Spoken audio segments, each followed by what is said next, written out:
What is going on, everybody? Decided to make a quick little tutorial on how to install a Lokar-Style cable kickdown linkage. This is a big block Mopar, as you can see. It's actually a 400 stroked, a little bit bigger than that. I've got this currently in a 77 Ram Charger, but really this cable setup is applicable for any Mopar with a 727 or a 904.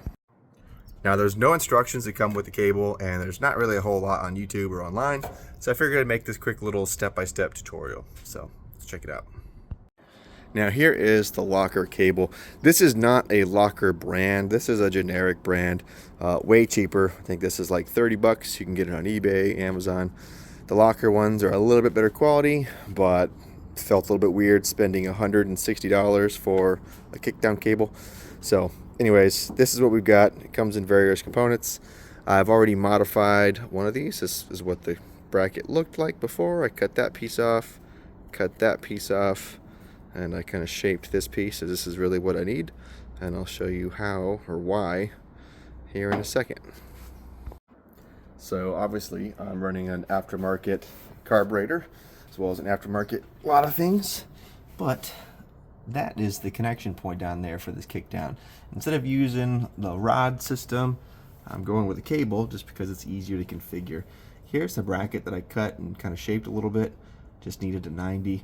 What I'm going to do is I'm going to take off this throttle linkage connector here and put this right over the top of that carburetor stud, and then I'll mount this throttle bracket back on top. That way, if you can see it, that hole will be aligned with that connection point. Oop, there it is. And bam, out of breath, but it's in. So it's nice and lined up. You can see it really good there. Now I gotta go run the cable.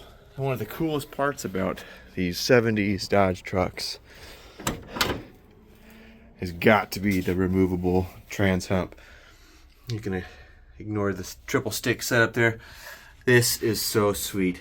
Easy access. I'm gonna use that bolt right there.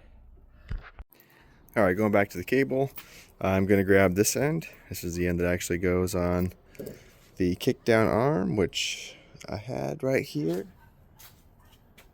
Oh, of course, it has gone missing. One sec. This guy. So this sits on top of the post there. This is going to go right through there. So, fix this to this end of the cable. These are pretty basic. It's just, you slide it on in, and there's a set screw. So I'll tighten that down, and it's be good to go. Alright, I've got it mounted. Just use that tail housing bolt. Doesn't matter if you got a four-wheel drive or a two-wheel drive, you should have a bolt in that same exact location. Wire goes down there. Let's see if I can focus this. Got it connected there. You'll see the spring I've got going to that bolt there on the transier. You can really take it anywhere over there. It doesn't have too much tension, but just holding it in a neutral position. And we're done here. Time to go to the carburetor. Alright, finally got it on. It's kind of a pain, but you'll see that, go over here.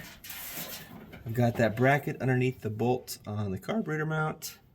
Just kind of angles down so that I can connect that cable. And then I've got it mounted to the kickdown linkage point right there. Now that bolt is super difficult to get to, which is why I made my own little stubby. If you don't have a box of homemade tools, yeah, it's a 10 mil too, which is why I didn't have any hard feelings about cutting it. If you don't have a box of homemade tools, are you even a hot rodder? Come on now. Now when you're setting this, just make sure that you've got enough slack in the cable for this to actually go all the way. And that's all she wrote. Hope this helped you with your project. Good luck out there. Till next time.